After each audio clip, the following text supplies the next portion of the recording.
Exclamation, everybody, and welcome back to Sorcery. We're picking up where we were before in the market, and we have a choice. Do we avoid the market or do we go into the market? Now, I don't have any gold, but I'm hoping maybe possibly I can go into the market and possibly, you know, do some work for somebody, maybe get some gold. We will see. So let's do that.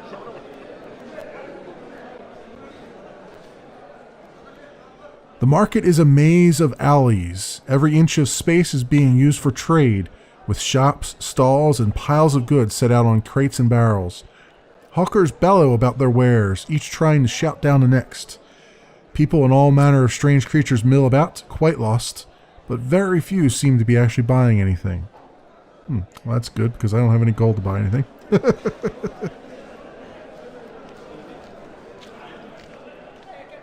You lose yourself browsing the stands. Most sell carpets, but some also offer incense burners, lanterns, and pottery. You can't see any blacksmiths or food stalls, however.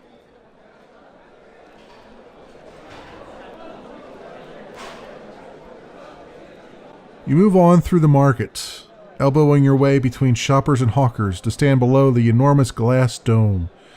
Through the hubbub of passers-by, you spot the exit across the hall. Noise rolls like thunder around the roof of the market. Do I leave or go to far? Let's go to the far end. Why not? You walk to the farthest end of the market. On your left, a man grabs your sleeve. You want to buy carpet? He asks. Finest carpet this inside of the Backlands, made from real moths. Look at the carpets. Behind the man is a towering stack, 30 or 40 carpets high. Each one is gray and so dusty that they make you want to sneeze. A fight has broken out in one corner of the market. It is quickly settled by a score of passers-by. The carpet shop. Very good carpet, the man assures you. How large you want? Size of bed? Size of room? Size of palace garden? I give you the same price. He drags out a carpet to show you.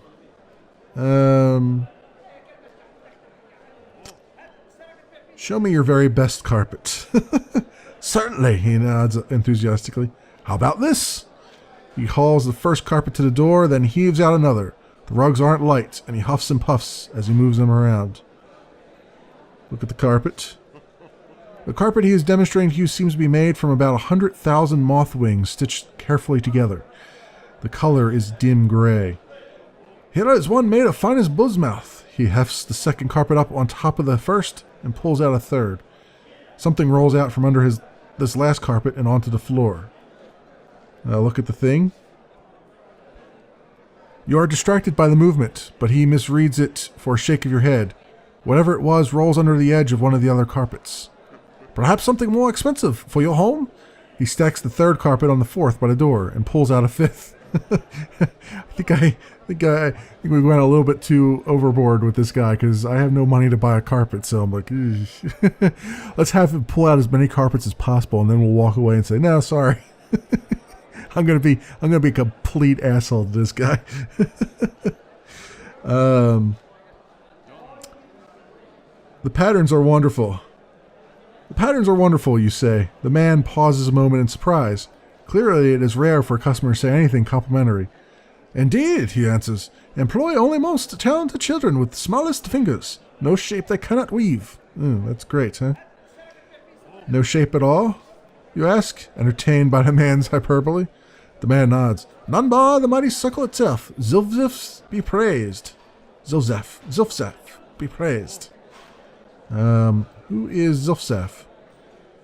Zilzef is the god of carpet makers, the carpet maker replies with great seriousness. He is a fan of our work. Will you buy? Watching your frown,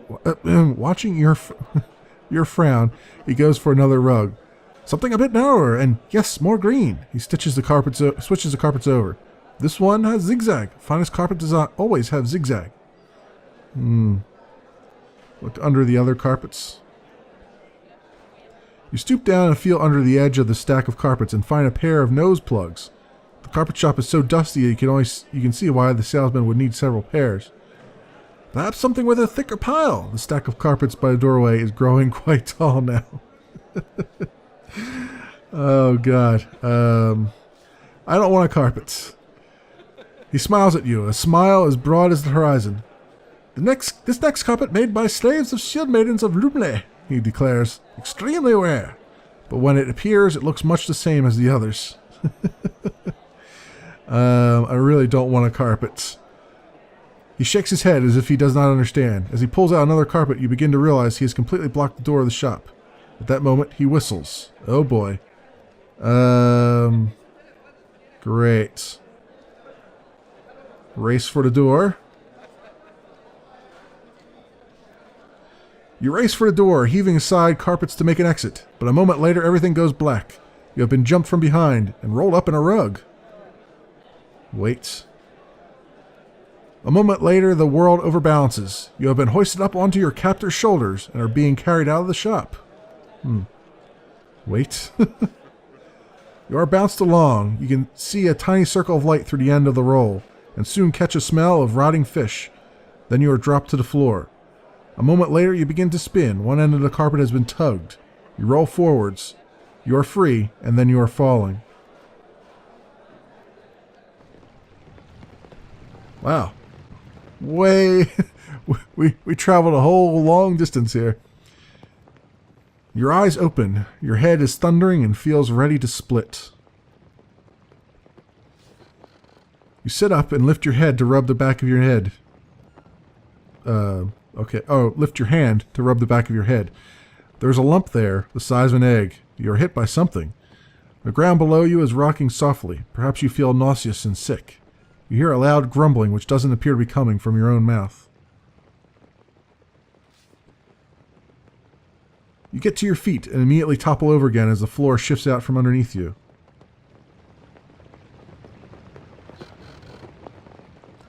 You're at the bottom of a wooden pit with a hatch far up in the ceiling. Other bodies are sprawled around on the floor. You are a prisoner aboard a ship. Oh, terrific. Check myself over. Might as well. Gotta make sure my hair isn't messed up. At least you still have your pack and your sword. The wooden walls either side creak and groan. You're definitely in the hull of a boat. You draw your heels up and wait, confident an opportunity to escape will appear. Then, as though on demand, the hatch above is opened. Something blocks the light for a few moments, and then the light returns, bathing the edges of a wicker cage, which the crew are lowering down on a rope. The other prisoners react immediately, but in different ways. Some begin to scramble away, trying to get as far from the cage as possible, while others wait underneath impatiently and begin jumping to try and climb their way out. "A little present from Vic," calls one of the guards, with a laugh. Oh boy. Wait and see what it is. The cage swings lower and lower, and you begin to see it is moving. There is something inside. Suddenly, a fanged jaw appears between the wicker bars, and the other prisoners jump back in alarm.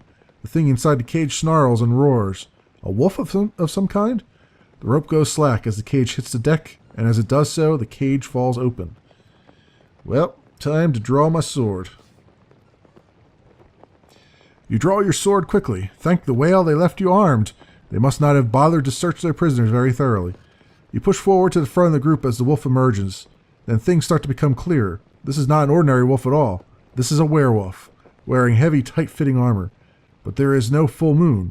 It is not even nighttime. How can that be? You stand between the wolf and the other prisoners. Behind its flaring fur and snapping jaws, the rope of its cage leads up through the hatch. Escape, if you can reach it. Alright. Attack.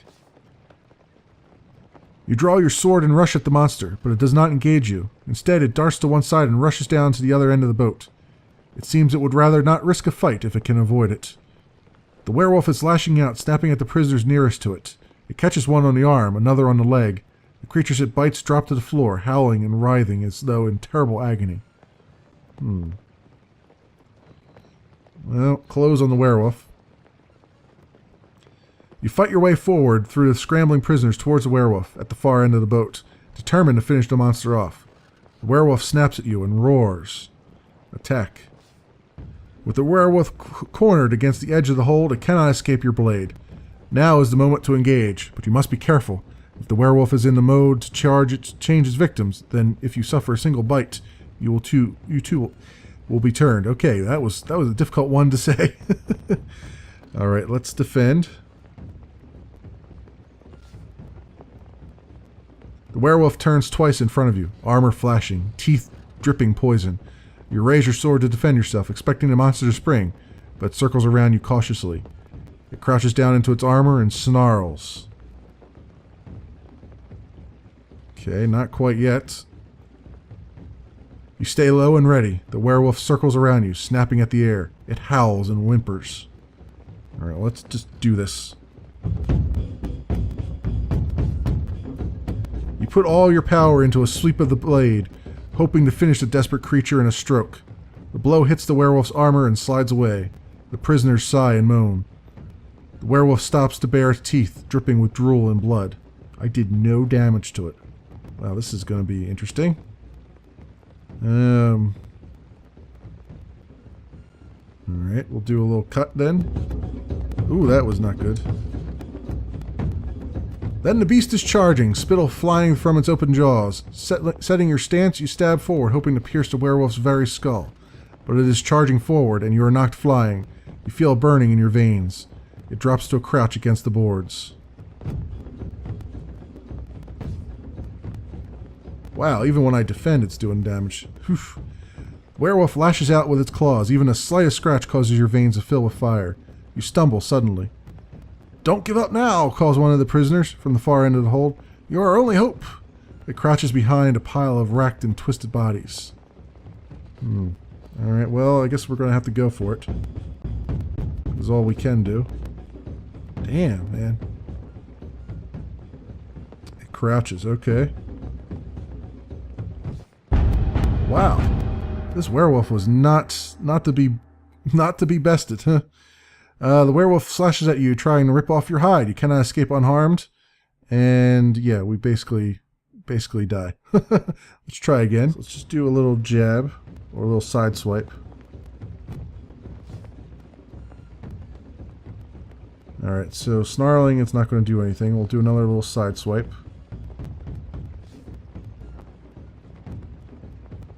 Okay.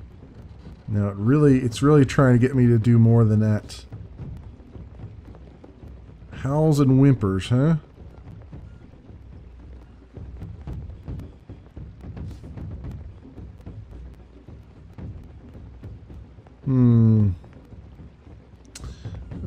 Not getting him to... Yeah, I'm really not getting in there. It really is trying to get me to go after him.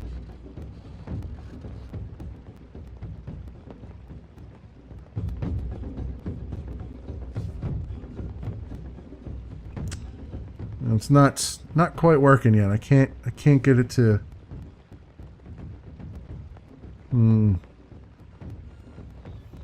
Trying to get it to really attack me here. Werewolf holds back, pawing at the... it's still not getting through to it.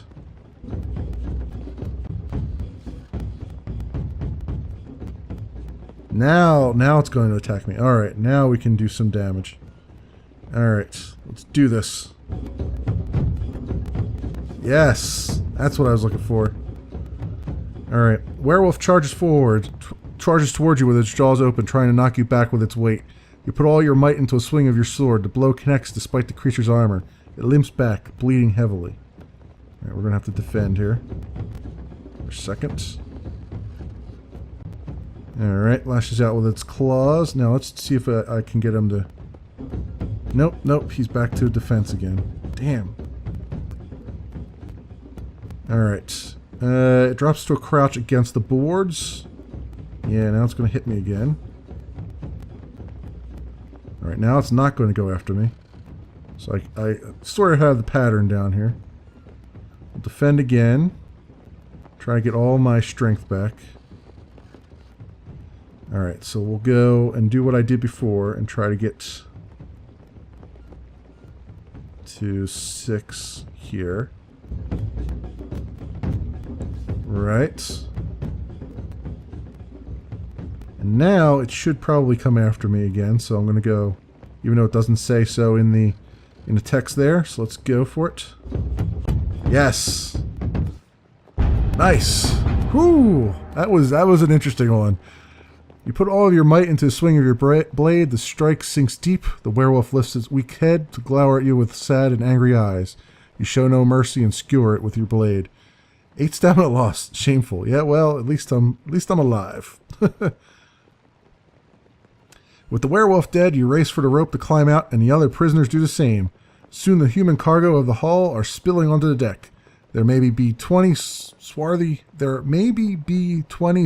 slavers here. Wow, that's a tongue twister. But there are almost 100 prisoners, and they are furious. You found one new clue, and all other clues have been updated. Excellent. And other clues have been updated. All right. Cool. Now we're on deck, and I've only got 4 stamina, so this is going to be rough. Let's see if I can take a ration right now. Or what's... I have magical items, don't I? Yes, blimberry juice. Take that. Ooh, very good.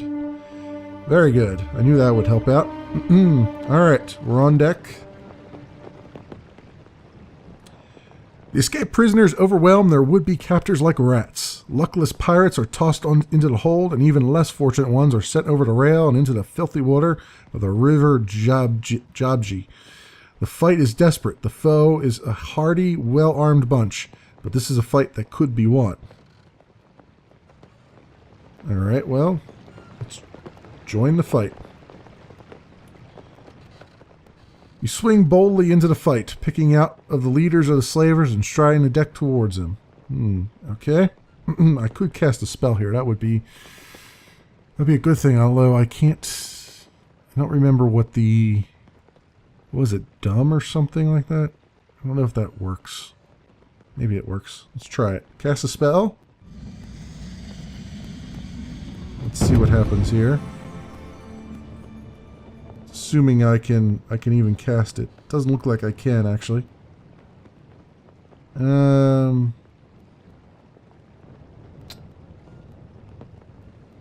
Yeah. S. Can I do S? S. A. P. Cause depression. Nah, that's not what I want to do.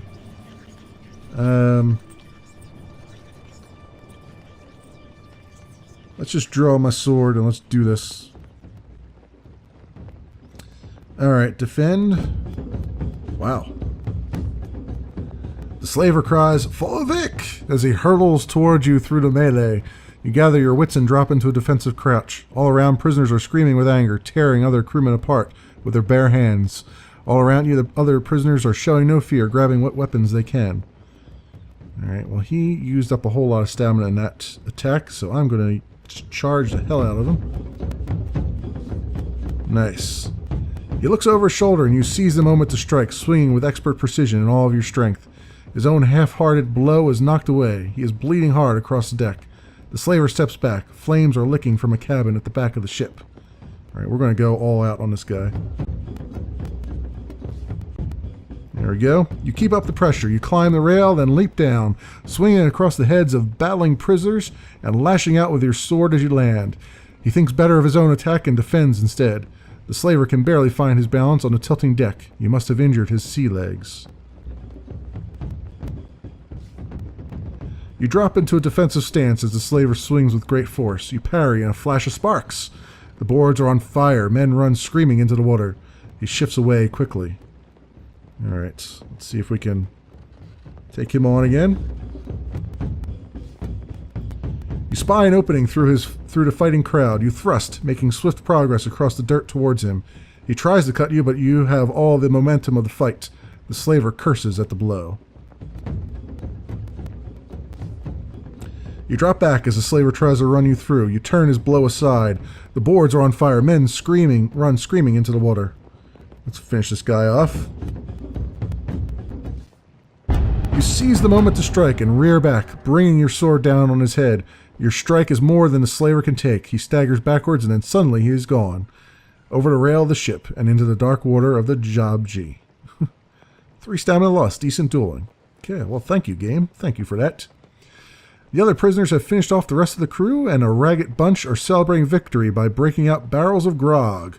Others are looking about for boats to take the shore, but it seems all the boats are out. Let's take the ship, one wizened old crone declares. Enough of this city. We'll be pirates. A general roar of approval goes up, though you doubt this motley crew can sail. I guess we're gonna have to jump overboard to get away from these people. So let's do that. There's nothing for it. You hurl yourself for the side rail and into the water. Alright. We are in the river. Gonna fight some sea monsters or something. You're in the thick sludge of the Jabji River. You gasp for breath, almost retching from the terrible smell of sewage and rotting fish and slime. But you quell your nausea. You cannot afford it until you're safely on dry land. You must swim! Of course, all your water damageable possessions have been ruined. Thankfully, however, the pages of your spellbook are protected. Alright, which way do I swim? I guess I'll swim this way. Towards the docks. You flail and thrash and trash. I think they mean thrash. You flail and thrash through the thick, gloopy water. You make for the near bank and reach it quickly, hauling yourself out onto the dock. You get a few funny looks from passing creatures, but not as many as you might have expected. And I lost all my rations. Excellent. That's just terrific. Back on the dock. Let's zoom out a little bit here. Let's go back onto the dock. Smelling like roses. The market traders begin to set up their stalls, fighting and threatening each other to get the spots closest to the ships. A few sly types, probably pickpockets, begin to prowl the shadows between the stands. There are still areas of lower carre you have not explored, but you cannot afford to waste more time in these slums. If the nobles are to be found, they will be on the other side of the river, and if they are not to be found, you must reach the gate and try to find another way through. You do not have enough money to buy anything yourself. You ignore the various food stalls and watch the river as you wait. After a while, a grizzled old man arrives and unlocks a small booth by the harbor bridge. He goes inside and waits inside and closes the door behind him. You sit down outside the booth to wait for the man to lower the harbor bridge. Half an hour goes by and nothing happens. You stand up and peer in at the booth to see what the old man is doing. He has his feet up on a low desk, his hands folded across his stomach, and he appears to be consulting a tide chart very closely. So closely, in fact, that it covers his whole face and gently rises and falls as he snores.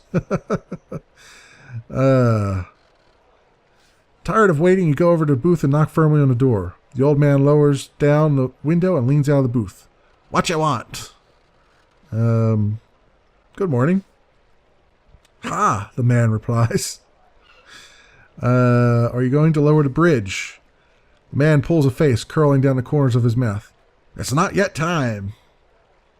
"When is time?" you demand. The man leans... What is dog? The man leans into his booth to consult something. His head reappears a few minutes later.